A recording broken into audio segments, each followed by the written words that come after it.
Boredom isn't a break from danger. To your ancestors, it was the danger. That itch you feel when nothing is happening. That restless static in your skull when you're stuck in a waiting room with no phone. That wasn't built to annoy you. It was built to save your life. Imagine you're standing at the edge of a grassland, 60,000 years ago. No task in front of you. No fire to tend. No threat visible, just stillness. To you, right now, that sounds like peace. To the human standing there then, it was the opposite. It was a warning. Silence meant something had changed. Predators went quiet before they moved. Prey went quiet before they bolted. A still savanna wasn't calm. It was loaded. So the brain did something strange. It stopped rewarding stillness. It started punishing it.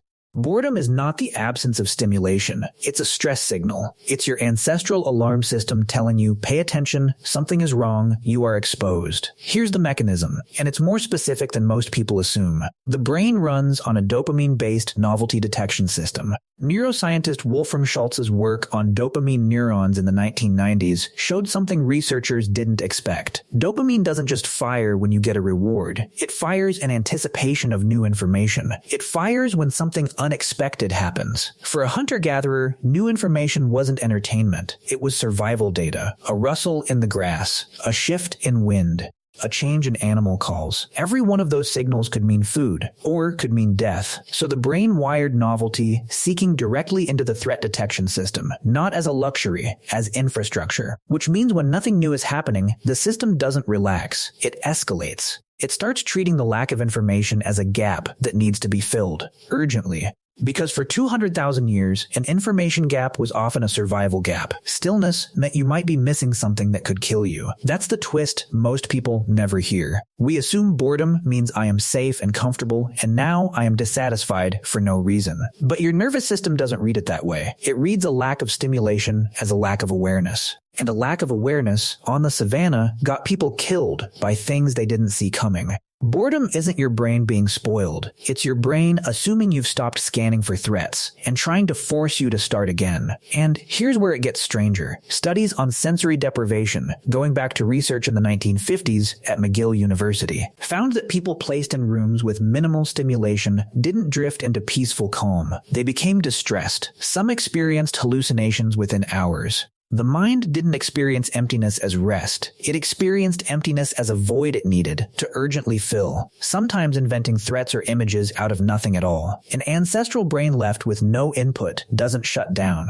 It starts generating problems to solve, because an environment with nothing to track was historically almost impossible. There was always wind, always movement, always some animal or rival tribe or weather pattern that needed monitoring. A truly empty environment was so rare that the brain has no comfortable setting for it. It just fills the silence with anxiety instead. So boredom isn't a flaw in your design. It's evidence the design was built for a world that was never actually quiet. Now here's where this becomes about you. Think about the last time you felt that specific discomfort. Standing in line, waiting for a page to load, sitting somewhere without your phone for 10 minutes. That itch isn't laziness. That's 60,000 years of pattern recognition software refusing to sit still. Because sitting still for most of human history meant you'd stopped watching for the thing that was about to get you.